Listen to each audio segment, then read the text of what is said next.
రాహుల్ గాంధీ గారు ఎక్కడొచ్చింది? రాహుల్ గాంధీ గారు తెలంగాణలో టీఆర్ఎస్ వాళ్ళని అసెంబ్లీకి నో ఎంట్రీ. ఎందుకు నో ఎంట్రీ అంటే అదానీ రేవంత్ ఒకటే అని టీఆర్ఎస్ వాళ్ళు ఒక టీషర్ట్లు వేసుకొని వచ్చిర్రు, దాంట్లో లోపలికి రావద్దు అనేటువంటి మాట చెప్పిర్రు. అసెంబ్లీలోకి రావద్దు, మీరు అదానీ రేవంత్ ఒకటే అనేటువంటి మాట మాట్లాడిరు కాబట్టి అవసరం లేదు, లోపల రావడానికి లేదనేటువంటి మాట మాట్లాడిరు. అదానీ రేవంత్ బాయ్ బాయ్ అంటూ ఇద్దరు ఫోటోలతో టీషర్ట్లను ధరించిన టీఆర్ఎస్ ఎమ్మెల్యేలు ఎమ్మెల్సీలు అసెంబ్లీకి వెళ్ళేంతగా నిన్న అడ్డుకున్నప్పుడు బాగానే ఉంది. ఎస్, కాంగ్రెస్ విధానం ఒకే తీరుగా ఉండాలి కదా. హైదరాబాద్లో అయినా, ఆంధ్రప్రదేశ్లో అయినా, లేకపోతే ఉత్తరప్రదేశ్లో అయినా, అస్సాంలో అయినా, నాగాలాండ్లో అయినా, మణిపూర్లో అయినా స్థానిక అంశాలు వేరే, కానీ జాతీయ అంశాలు. అదానీ విషయంలో అదానీ మోదీ బాయ్ బాయ్ అన్నారు, అదానీ మోదీ బాయ్ బాయ్ అన్నారు. మరి ఇక్కడ అదే అదానీ విషయంలో మాత్రం అదానీ మోదీకి సంబంధించి వాళ్ళ మాస్కులు వేసి ఈయన రాహుల్ గాంధీ గారి టీషర్ట్ పైన అదానీ మోదీ ఒకటే అని ఇగో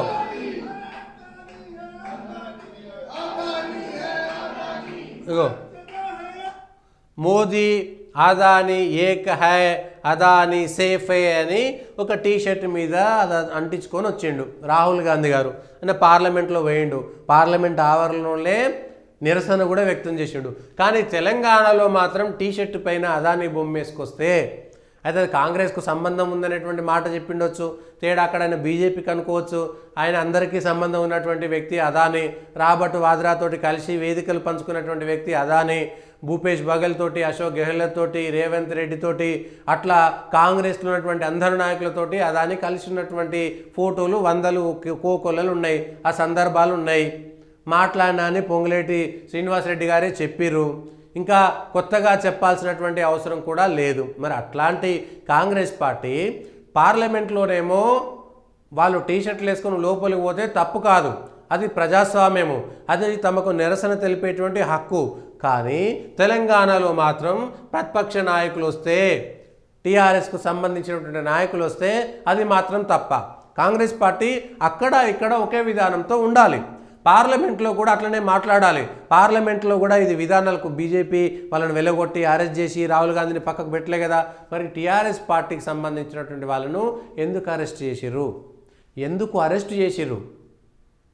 ఈ విషయంపైనే కాంగ్రెస్ ద్వంద్వ ప్రమాణాలు కానీ, రెండు నాలుకల విధానం కానీ, అక్కడొకటి ఇక్కడొకటి ఉండొద్దు.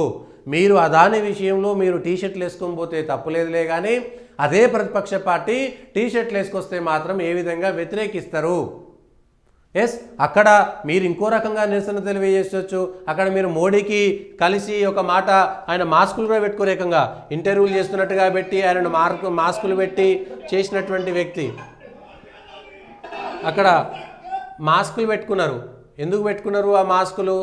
ఎవరు పెట్టుకోమన్నారు?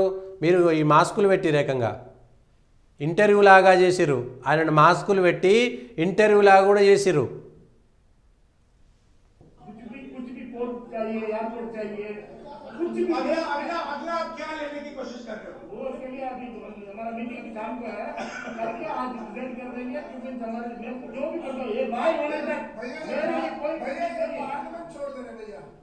वो देखते हैं आपके रिश्ते के बारे में थोड़ा बताइए भाई।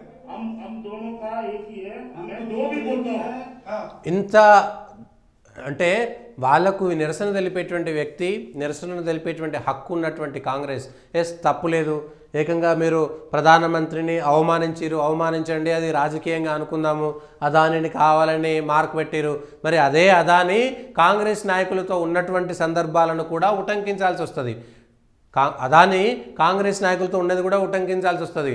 ఈ విషయంలో కాంగ్రెస్ పార్టీకి సంబంధించి ఖచ్చితంగా చాలా స్పష్టంగా జార్జ్ సోరోస్కు సంబంధించినటువంటి అంశాలు కూడా ఇవాళ పార్లమెంట్లో వచ్చినాయి.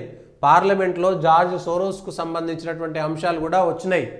ఎవరు వస్తున్నారు, ఎవరు విదేశీ శక్తులు వస్తున్నాయి, అదానీ మీద మాట్లాడుతున్నాయి అన్నీ కూడా విదేశీ శక్తుల యొక్క కుట్రలు. హిండెన్బర్గ్ అనేటోడు ఒక నివేదిక ఇస్తాడు, దాన్ని తప్పుడు నివేదిక, అసలు వానికి సంబంధం లేదు. భారతదేశంలో ఎవడెటు పోయినా వానికి అక్కర్లేనటువంటి అంశం. భారతదేశంలో చట్టం ఉంది, రాజ్యాంగం ఉంది, ప్రభుత్వం ఉంది, చూసుకుంటుంది.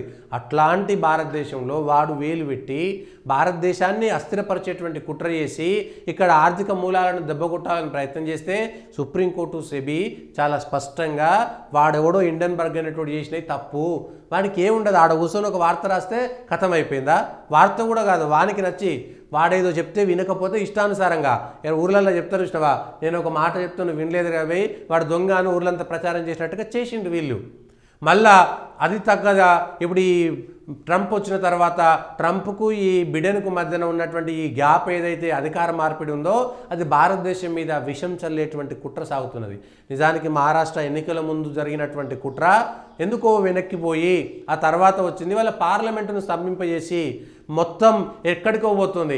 బంగ్లాదేశ్లో జరుగుతున్నటువంటి అంతర్గత యుద్ధాల వల్ల భారతదేశానికి ఏ విధంగా వస్తున్నటువంటి విషయం కూడా ఆలోచించకుండా ప్రపంచం ఎక్కడ పోయినా భారతదేశ విషయానికి వస్తే భారతీయులంతా ఒకటే, అన్ని పార్టీలంతా ఒకటే అనుకోవాల్సినటువంటి సంఘటనలో భారతదేశంలో పార్టీలన్నీ దేశం కోసం కూడా ఐక్యం కావని సర్జికల్ స్ట్రైక్స్ రోజే మనకు అర్థమైపోయింది.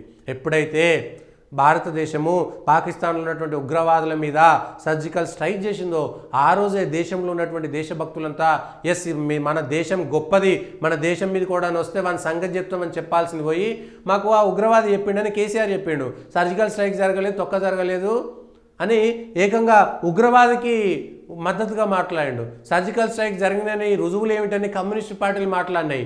అసలు సర్జికల్ స్ట్రైక్ చేయాల్సినటువంటి అవసరం ఉన్నది తోటి పాకిస్తాన్ మీద అన్నాడు. అంటే వాళ్ళు ఉగ్రవాదులని దేశం మీదకి పంపించినా కూడా చలనం లేని కేవలం అధికారం చేసేటువంటి, ఎట్లయితే మొఘల్స్ బ్రిటిషర్స్ ఈ దేశం మీద దండయాత్ర చేసినప్పుడు మనం ఐక్యంగా లేకపోవడం వల్ల ఈ దేశం మీద వాడు పెత్తనం చేయగలిగిండో ఇప్పుడు కూడా అదే పరిస్థితి. 4000 పైగా కిలోమీటర్ల బార్డర్ ఉంటుంది బంగ్లాదేశ్ తోటి, మనకు 5 రాష్ట్రాలతో ఉంటుంది బంగ్లాదేశ్. 5 రాష్ట్రాలు అస్సాం, మేఘాలయ, త్రిపుర, బెంగాల్ ఇట్లా అనేక రాష్ట్రాలతో కలిసి ఉంటుంది. అట్లాంటి రాష్ట్రాలతోటి ఇవాళ ఎంత ప్రమాదకరమైనటువంటి పరిస్థితి ఏర్పడితే పాకిస్తాన్ను ప్రోత్సహిస్తుంటే, అక్కడ ఉగ్రవాదులను పెంచి పోషిస్తుంటే, భారతదేశం మీద విషం చిమ్ముతుంటే, విదేశీ కుట్రలు సాగుతుంటే, అవే విదేశీ కుట్రలు ఇవాళ రైతు ఉద్యమాల పేరు మీద, సిఏఏ పేరు మీద, అదాని పేరు మీద భారతదేశంలో ఆ కుట్రలు చేస్తుంటే ఒక్కసారి ప్రజలు ఆలోచించాలి. అదొకటి. ఇక అసెంబ్లీలోకేమో బీఆర్ఎస్లను రానియరు, పార్లమెంట్లోనేమో వాళ్ళు అదాని కోసం టీషర్ట్లు వేసుకపోతారు, మాస్కులు వేసుకపోతారు, ఇంటర్వ్యూలు చేస్తారు, ఏమైనా చేస్తారు. ఇదేనా పద్ధతి? ఇదేనా ద్వంద్వ విధానం? కాంగ్రెస్ పార్టీ దీన్ని ఒప్పుకుంటుందా?